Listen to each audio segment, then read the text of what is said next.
tama lang naman. Kaysa naman makisama kami doon sa kanilang baluktot na gustong gawin. So ganun na ang gagawin natin ha. O sige, pag nabawi ninyo yung majority, kayo na ulit yung Senate sa bawat may caucus at di magkakaintindihan, pwede na mag-walk out ha. Oo, kasi legal naman pala yun. Sa utak ng isang bobong tulpo, ng isang abusadong utak na tulpo, pwede pala yun. O, mag-walk out na lang na mag-walk out. So ano magagawa ng Senado pag ganyan? Kayo ang unang-unang gumawa ng illegal Nag-walk out kayo sa gitna ng caucus Kayo yung unang-unang tumarantado tapos ngayon, utangin na parang aping-api kayo. Currently, si Senator Jinggoy will be detained. So paano ho magiging status niya? Hindi na siya makakaboto at saka yung pagpa-perform ng kanyang duty. Definitely, si Jinggoy at saka si Bato, of course, hindi na sila pareho. Si Bato nagtatago. At least kahit papaano, si Jinggoy, medyo hanga naman ako sa kanya dahil kung sumurrender, maayos, unlike yung sa isa na nanggulo muna at nagkaroon pa ng pag-iskandalo. Ayan, kaya tayo nagkakaganito ngayon because of Bato actually. Unlike kay Jinggoy, tahimik na sumurrender. So hanga ako. Tarantado, no? Sobrang tarantado nito, no? Tang-ina, kaya sila ini-interview ng media dahil putang ina walang kwenta yung mga utak na itong mga tao na ito. Dahilan daw si Bato noong gulo diyan. Okay nang ina, hindi talaga nila naiisip, no? Ang hirap talaga kapag naglagay ka lang diyan sa napaka-importanting posisyon na yan ng inutil nung alam mo yung magaling lang magsalita, magaling lang magprograma sa telebisyon. Pucha, hindi talaga nila maintindihan na yung kay Pangulong Duterte at saka yung kay Bato de la Rosa, sobrang delikado nun. Kasi parang isinusuko mo na yung soberanya ng Pilipinas. What if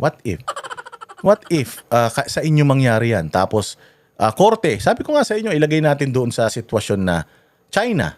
Ikaw, nagsasalita ka ng negative tungkol sa China. And then, suddenly, the Chinese courts, sentensyahan ka dahil sa sinasabi mong mali sa kanila. Will you allow the Chinese authorities to request na ipadala ka doon para litisin? Hindi ka naman Chinese? Siyempre hindi, di ba? Same goes with ICC. Hindi dapat nakikialam ang ICC sa mga internal na issues natin. Lalong-lalo na mga kaso na kaya namang hawakan ng mga korte natin. But because this person is dumb, stupid, and ignorant, hindi kasalanan para sa kanya ang magsabi ng ganito. Why? Because first, hindi siya lawyer. Pangalawa, putang ina. Ano na to? Aso na to ng administrasyon. Kaya hindi illegal na sabihin niya yan. Pero putya, ako bilang isang normal na Pilipino, kung nakagawa ako ng kasalanan sa bayan ko, dito ako sa bayan ko gustong ilitisin, hindi sa ibang bansa. Anong laban ko dun? Wala naman silang jurisdiction over sa akin. Di ba? Bobo talaga sa bagay. Kung ipinamimigay nga nitong ulol na to yung isang kababayan natin sa ibang bansa, okay lang sa kanya niya. Di lalo nang yung magsilbi para sa bayang Pilipinas. Doon na lang kasama niya na yan dyan Hindi niya pa kayang kampihan. Lalo na kaya. Kung kayo na ang hihingi ng tulong sa kanya, siguro kung mga tulong na pa 5,000, mga tulong na libreng taho dyan sa labas ng TV5, mga ganyan. Siguro siguro gusto nito yung mga ganun. Pero yung mga malalaking tulong na talagang nakakapekto sa buhay ng mga Pilipino, wala yan. Sa kanya, yung kanyang katapangan na para isurrender yung kanyang sarili nang sa hindi na magkaroon ng kaguluhan. Sina Julius at Cheryl ho ay nasa studio ngayon. Julius, Cheryl, si Senator Raffy ay meron ding hybrid. Baka meron kayong katanungan sa kanya. Senator Hello, Raffy, Cheryl. magandang gabi Julius. sa'yo. Good evening. Sabi ho ng kapatid yung si Senator Erwin, merong dalawa pang evening, senador from majority bloc ang disgusted daw po sa mga nangyayari sa Senado. At sabi pa ni Senator Erwin, kakausapin sila ng minority bloc nitong nagdaang weekend. Pero na ho ba kayo? Paano nalaman ni Erwin Tulfo na merong dalawang disgusted? Kasi nga, ginagapang nila yan. Ginagapang nila yan isa-isa. Ganun ang trabaho nila. Kaya nga sabi ko nga sa inyo, ito si Jinggoy Estrada, ginapang nila yan. Kaya lang si Jinggoy, tumanggi siya. Kaya ngayon nakulong siya. He stood up to his principles. Kaya ngayon, nakakulong siya. So alam ni Erwin Tulfo na talagang nagkakagapangan dyan because putang ina, kita nyo alam niya na meron ng mga disgusted na mga senador. Dito kay Alan Peter Cayetano, sabi na natin totoo. Pero putang ina, nandiyan sila sa Senate Hall, nakaupo sila. Na nagantay sila ng 2 oras mahigit bago nila nalaman na wala palang session. Alam niya na may mga senador na disgusted pero hindi niya alam na hindi tuloy yung session nung araw na yun. Tangina mga tulpo na ito. Mga utak bahaw talaga ang mga putragis na ito. Marami silang impormasyon tungkol sa mga kasamahan nila pero hindi nila nakuha yung impormasyon na nung araw na yun walang session sa Senado. Tangina, tapos galit na galit sila. Alak na tinapay talaga itong magkapatid na pendong na ito. Yung impormasyon kung ano ang nangyari sa usapang ito? If we're talking about dismayado, I don't think dalawa lang ang dismayado. Ilan sa mga senador na siguro dismayado sa mga pangyayari. Kaya lang, ayaw lang nila ipakita dahil gusto nila makisama kay Alan or sa kanilang mga kasamaan para wala masabi. Pero makikita mo naman sa dimino ng Ito chismoso no? Marami. Pucha, away chismis lang talaga ito magaling galit na galit to sa chismoso sa Rapi Tulfo in action pero sa chismoso marami din. Kaya lang siguro, alam mo yun. Tangina to, propagandista na po. Gago. Kung totoo yan sinasabi mo, di sana merong minority senators na nandoon sa session hall. Wala Puta, fake news peddler kayong dalawa magkapatid. Sabi ni Erwin Tulfo, dalawa daw. Sabi nito, hindi, mas marami pa. Kaya lang, nahihiya lang sila kay Alan Cayetano. Putang ina niyan. Bobo talaga Kung talagang may disgusted na, may nakita man lang sana kayo doon na majority senators na nandoon sa session hall. Pero the fact na wala, ibig sabihin nagkakaisa sila, tanga. Nagsasasabi yung dalawa. ilang mga senador, especially nung Wednesday na kung saan nagkaroon ng kaguluhan at makita mo naman yung ilang senador doon, medyo malungkot, nakayuko at hindi nakisali sa bakbakan, if you will, doon sa naganap sa floor. Hindi naman talaga lahat may kisali sa bakbakan Unang-una sa lahat, nag-uusap doon kasi matatalino Putang ina, sumama yung kapatid mo Si Erwin Tulfo, bobo naman. Senator Raffy, si Cheryl po, ikukulong na yung kapwa niyo senador na si Senator Jinggoy at si Senator Bato de la Rosa naman po nagtatago. Ano ang reaksyon niyo doon sa mga nagsasabing abay ginigipit daw ang majority bloc? I don't think so. There's no such thing. I don't think so. There's no such thing. Alam mo kung ako sasagot nito, tapos may nalalaman ako, sasabihin ko lang na, well, ano yan sour graping kasi yan Yan yung feeling talaga nila. Pero ako, personally, merong mga meron talagang mga kaso na dapat ikaso. I mean, lumabas yung mga pangalan nila and if the ombudsman says na dapat silang kasuhan, dapat silang kasuhan because if that happens to me too, I'll definitely face it. Pero yung sasabihin niya, no, definitely not. There's no such thing. Kutsa, alam mo talaga Alam mo talaga na nakatanggap na Alam mo talaga na paldo na Yung nangyari kasi dito, that's rule of law. Meron naman talagang valid na warrant of arrest and that warrant of arrest has to be served.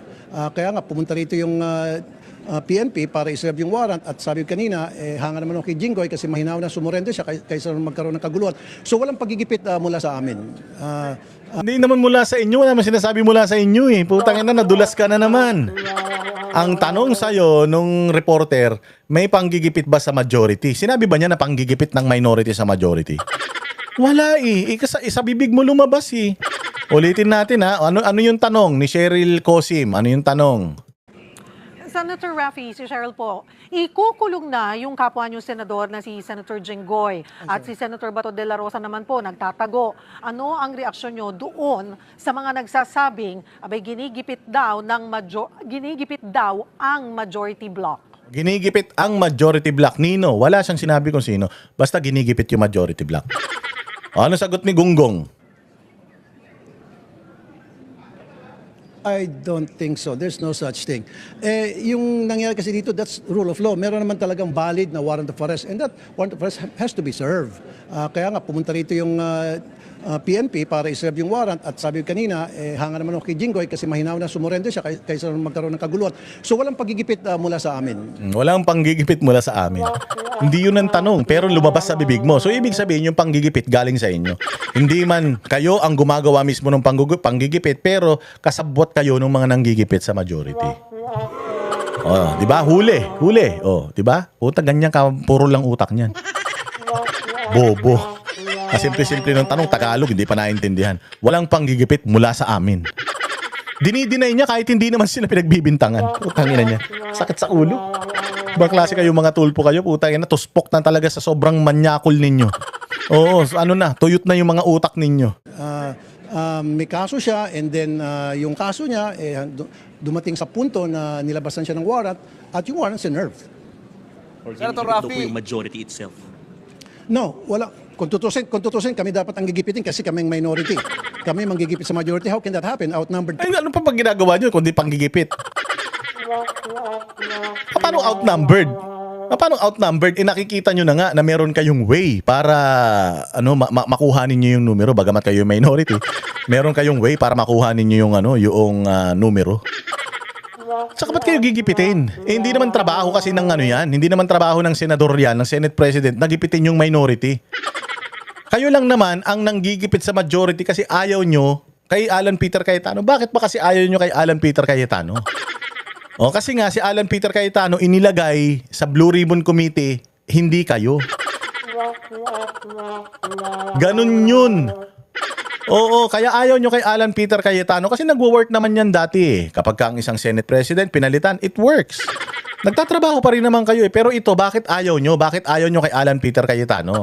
Kasi si Alan Peter Cayetano aligned sa mga Duterte. Merong impeachment, tapos meron pang Senate Blue Ribbon Committee. Alam nyo, si Alan Peter Cayetano, wala siyang dapat protektahan sa mga pinoprotektahan nyo doon sa sa may flood control scandal. Ikaw may pinoprotektahan ka sa flood control scandal, yung kapatid mo. Yung kapatid mo mismo na si Erwin Tulfo, di umano nakatanggap din ng mali-malitang pera. Bukod dun sa mali-malitang pera, nakatanggap pa siya ng pera sa kampanya galing sa pagnanakaw. May text na kumalat at kinonfirm yan ni Toby Chanco na nakatanggap yung mga senatorial balls ng alyansa ng pera galing sa pagnanakaw. Kaya ayaw nyo na matuloy yung flood control Blue Ribbon Committee hearings na yan. Kami para manggipit sa kanila. Senator Raffy, ano po ang posisyon nyo dito po sa Blue Ribbon Subcommittee na pamumunuan Ito, maganda to. daw po ni Senator Marcoleta? Kayo po ba ay tututol dito? Ito po ba ay dadaan pa sa plenaryo? Well, yung pagpapatuloy sa investigasyon sa Blue Ribbon Committee, okay sa akin yun. Wala tayong problema doon. Ang problema lang, para sa akin, personal, bakit kailangan pang isa-subcommittee, isa-subcom kay Marcoleta? Bakit hindi ba capable and able si Senator Pia bilang isang lawyer para siya yung mag-preside sa committee, sa Blue Ribbon? Bakit? Ang problema lang ba natin sa gobyerno yung flood control? O hindi ba marami pa tayong mga problema at marami pa tayong kailangan ng mga imbestigahan? Hindi lang yung flood control. Kung ifo-focus ng committee chairman yung kanyang time sa isang sa isang basket lang, paano naman yung ibang basket? Paano naman yung ibang mga lumalabag sa sa batas ng mga taga-gobyerno? Di ba mas maganda ngayon na hati-hatiin? Total naman, marami naman tayo rito sa sa committee natin o hati-hatiin natin. O ikaw, Marcoleta, dito ka sa flood control, focus ka. Ikaw, Jinggoy, focus ka dito sa PAGCOR. Ikaw, dito. Di ba mas maganda yun? Mas marami kayong magagawa. Kesa yung katulad nung kay Lacson. Kaysa katulad nung kay Lacson, sinarili niya. Tapos, pinatay niya. O meron na ba siyang dininig na ibang mga kaso na dapat na dinggin ng Blue Ribbon Committee? Wala. Bakit wala? Kasi sabi ko nga sa inyo, mag-delegate kayo. Yun ang pinakamaganda. Halimbawa ako yung may-ari nitong trabaho. Sobrang dami. Hindi ko kayang mag-isa. I-delegate ko. Alam mo, magaling na leader, magaling mag-delegate. So magaling si Cayetano for delegating that specific that specific case sa isang tao na abogado. Ba't ba ayaw nyo kay Marcoleta? Bakit ba ayaw nyo kay Marcoleta? Kasi lalabas yung pangalan ng kapatid mo, ganon.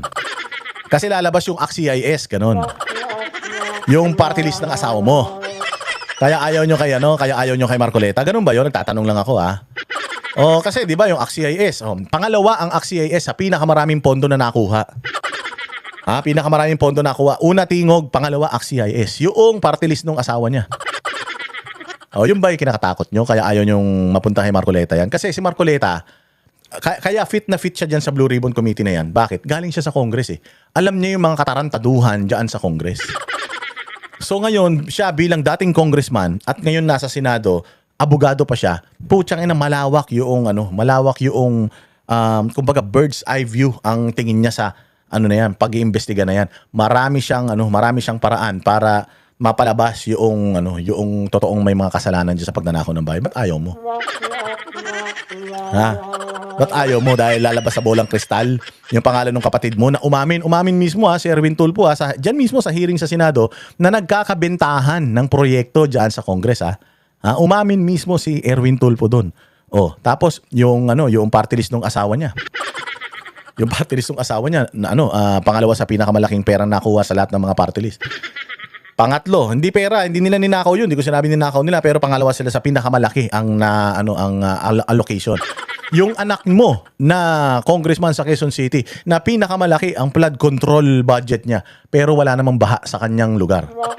Natatakot ka ba, sir?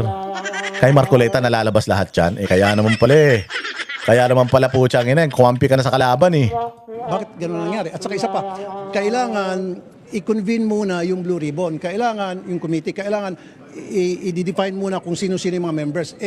Nilagay nga yung pangalan ni Senator Lacson. Kanina nag-uusap kami, bakit nilagay yung pangalan ni Senator Lacson? Sabi niya, I wasn't consulted about that. In fact, hindi pa yun napag-usapan sa plenary. So, bakit all of a sudden, hindi pa kami nag-convene, all of a sudden, agad-agad, mag-Blue Ribbon hearing agad. At subcommittee at that. At hindi pa rin yan pinag-uusapan sa floor. Ba't kailangan pa pag-usapan? Discretion yan noong itinalagang committee chairman. Bobo talaga Discretion yan ng committee chairman kung gusto niyang gumawa ng mga subcommittees.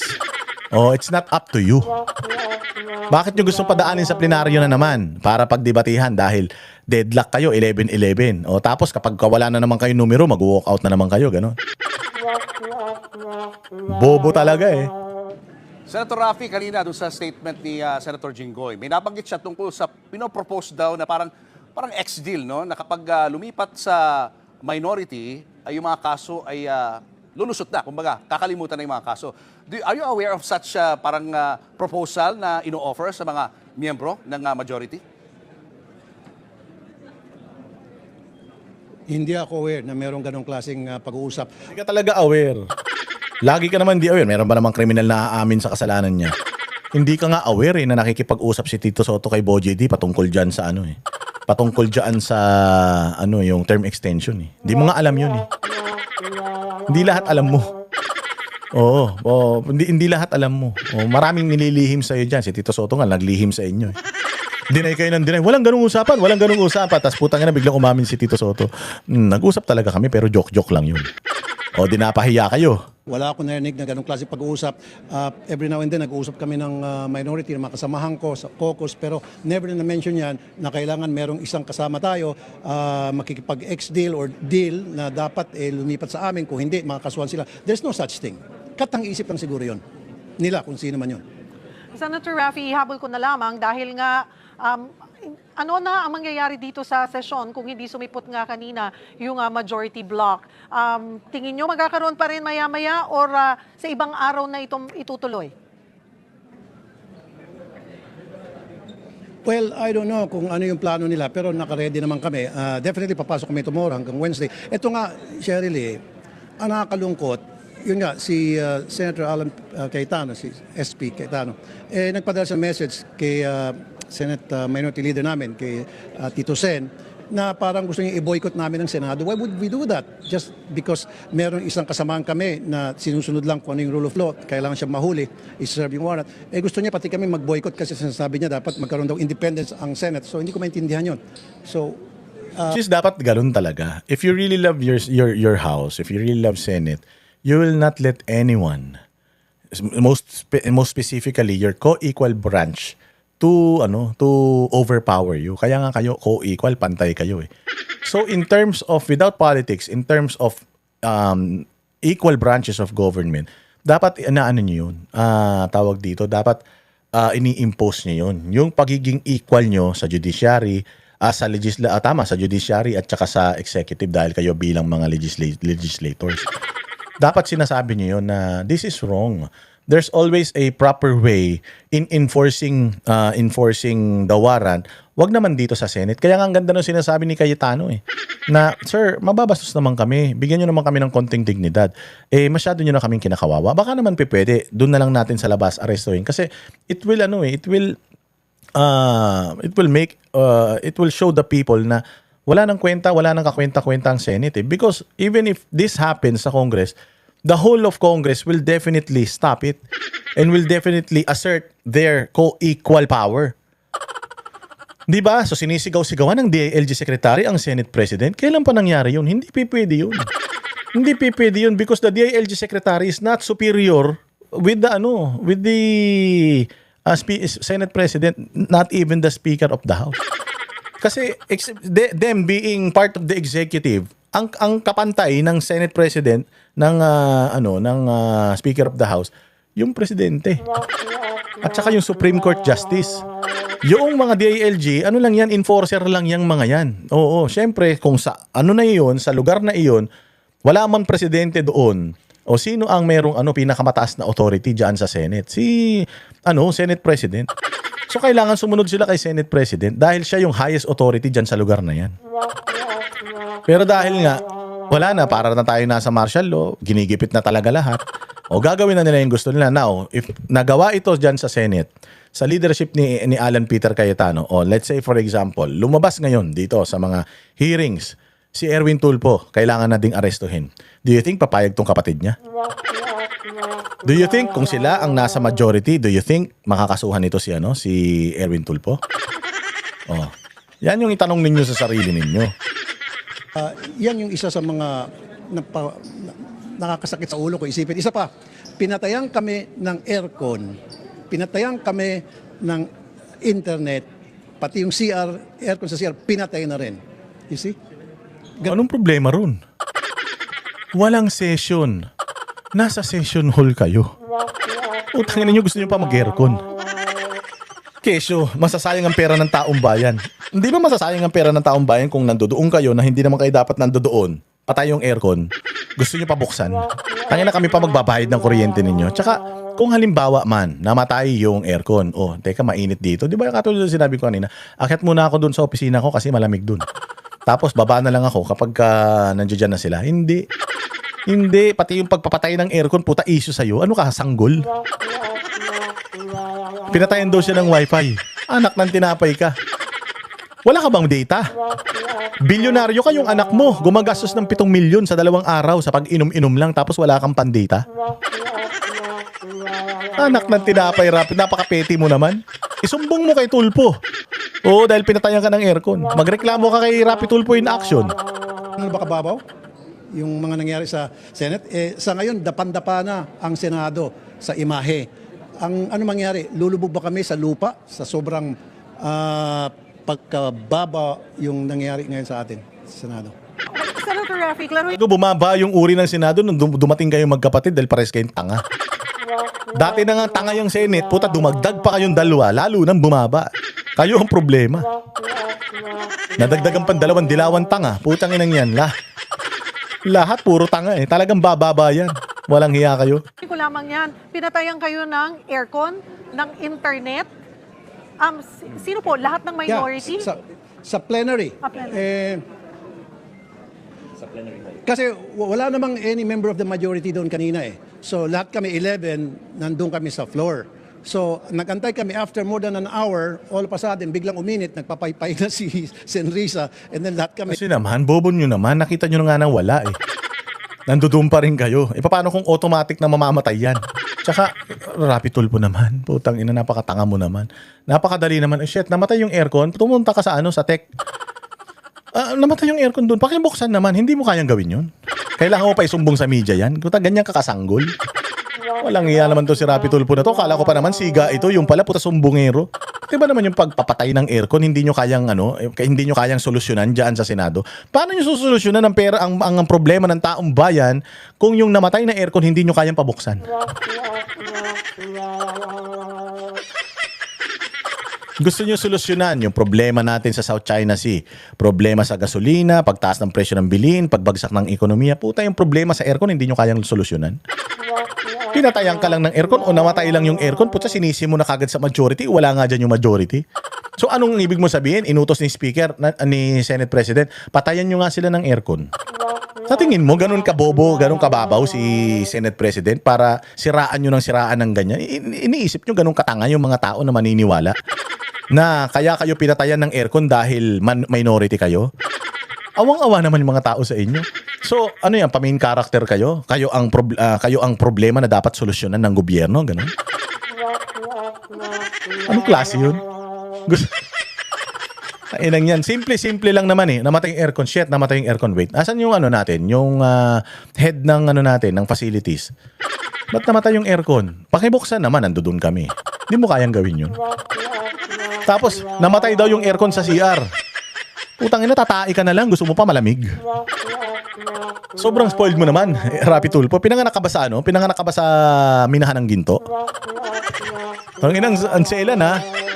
Anselan, pati aircon, pati CR. Gusto mo yung aircon ng gunggong na to ha. Ibang klase. Nainitan na. Yung pala pinatayan kami. And then gusto namin gamitin yung internet, pinatayan na rin, wala na rin.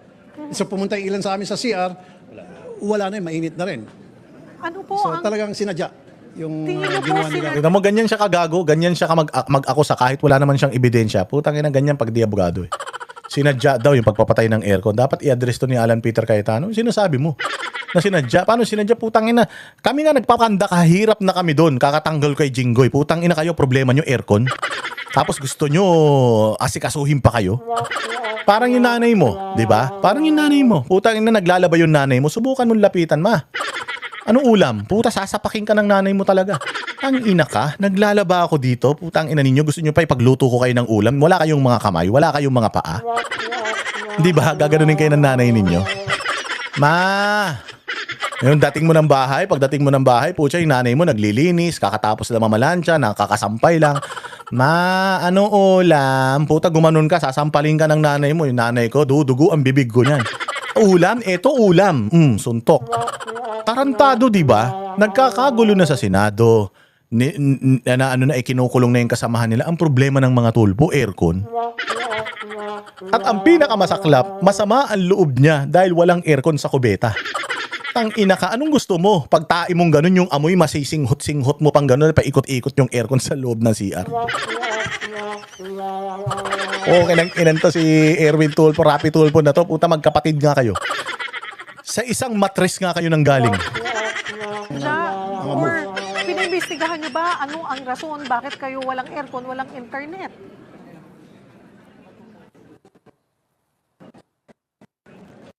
At sabi niya, bubuksan daw, pero hindi naman nabuksan. Siyempre, maintindihan ko naman. Nangangamo lang siguro yung taong yun. Yung amo niya. O, chismoso ang puta. Chismoso. O, kita mo yung mukha. Tagunon ko, ganun mo. Sir, kasi, miski ko yun ang tatanong ko, sir, senador ka ng Bayang Pilipinas.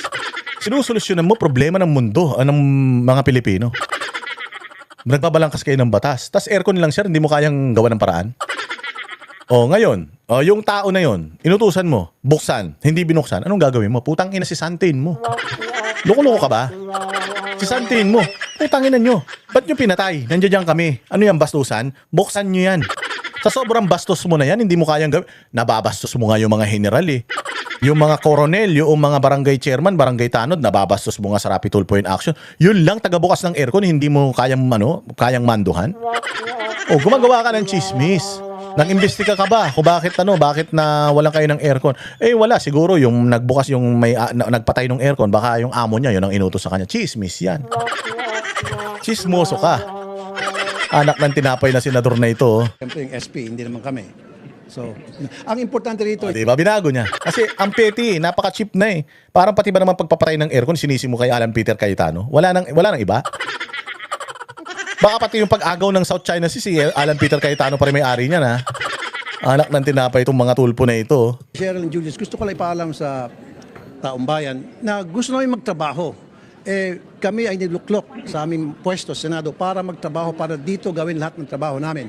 Kaso, yung majority, mukhang meron natin sila ibang agenda. Isa pa, naawa ako sa tatlong general na nag-aantay na ma-confirm sa CA.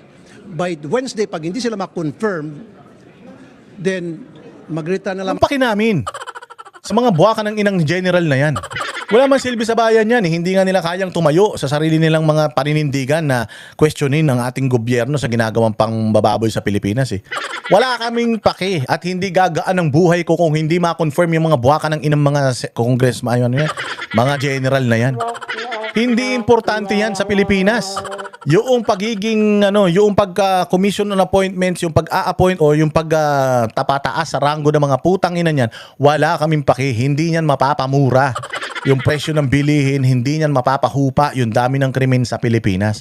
So regardless, kung yan lang ang problema, meron 3 general na nakapending, putang ina, ang buhay ng milyon-milyon Pilipino nakapending ngayon. Dahil sa ginagawa niyong katarantaduhan, naawa kayo sa 3 general, di kayo naawa dito sa mga Pilipino na nag-aantay sa ginhawang dapat ibinibigay ng opisina ninyo. Ang sila kawawa dahil hindi sila mapopromote, yung ranggo nila steady lang. Bakit namin, may sweldo naman yan. Hindi ma-promote, ano naman? Anong may tutulong yan sa bayang Pilipinas? Importante sa yan. Importante sa iyo, naawa ka sa 3 general, hindi ka naawa dito kay Jinggoy na hinuhuli, senador, binoto ng taong bayan, tapos mawawalan ng kapangyarihan dahil lang sa kaso. Sa kaso na hindi pa naman napapatunayan. So mas naawa ka sa 3 general na hindi mako-confirm kaysa dito sa kasamahan mo. Mas naawa ka sa 3 general na hindi mako-confirm kaysa sa sinasapit ng bahay nyo. Hipokrito ka, sir. Hipokrito. So kawawa itong 3 generals. Huli ko na lamang po, Senator Anak Rafi. ng tinapay. Dahil sa kaguluhan, pati sila nadamay. Okay. Panghuli na lamang po from my end, Senator Rafi. Ngayon, kung titingnan natin, ang bilang ng minority ay 11. So, ang majority, 13, pero wala na si Senator Bato Okay. at si Senator Jinggoy. So, 11-11. Paano mangyayari ngayon? Paano makakapagtrabaho, magiging correct. productive ang Senate with these numbers? That is correct. Well, we're hoping na nakita siguro mga ilan sa mga taga-majority na yung pangyari na dismayado na, maaaring may lumipat kusa, pupunta sa amin at magsabi, gusto ko nang sumama dyan sa inyo kasi magulo itong mga kasamahan ko sa majority. Will you accept it? Of course, with open arms. Come to us. Para makabuo na kami ng 13. Kaya yun? Nang walang pressure, nang walang pananakot na sinasabi nila. I don't know, maybe 2, 3, 4, 5, 6, 7, I don't know. Let's see. Tayo na, di ba?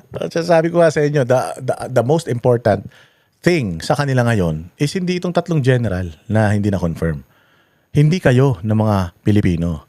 Ang importante sa kanila, makakuha ng numero para maipush nila yung agenda nila. At makuha nila yung Senate presidency para yung Blue Ribbon Committee makontrol na naman nila.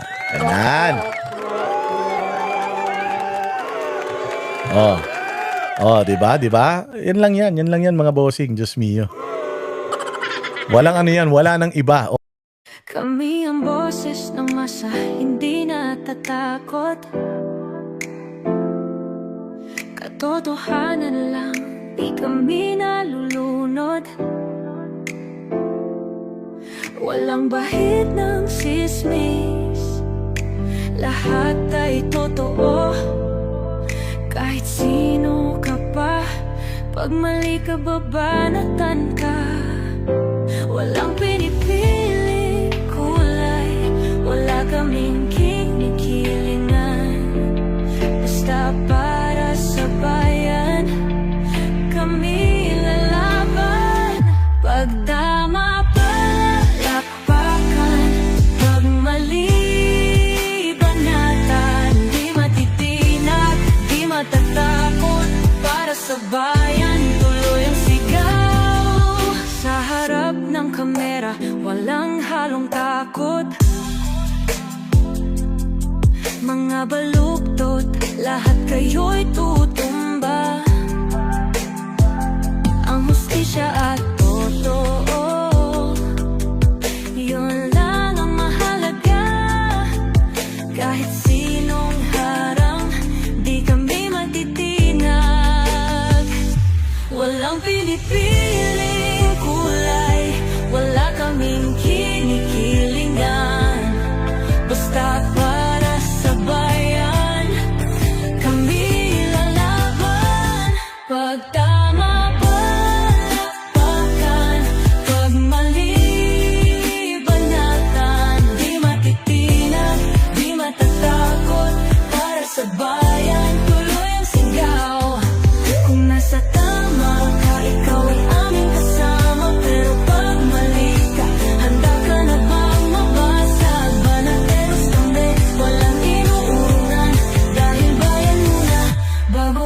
sarili.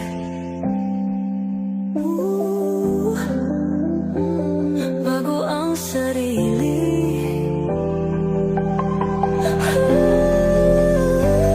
Pag tama palakpakan, pag mali banatan, banates ang sigaw, katotohanan ang laban.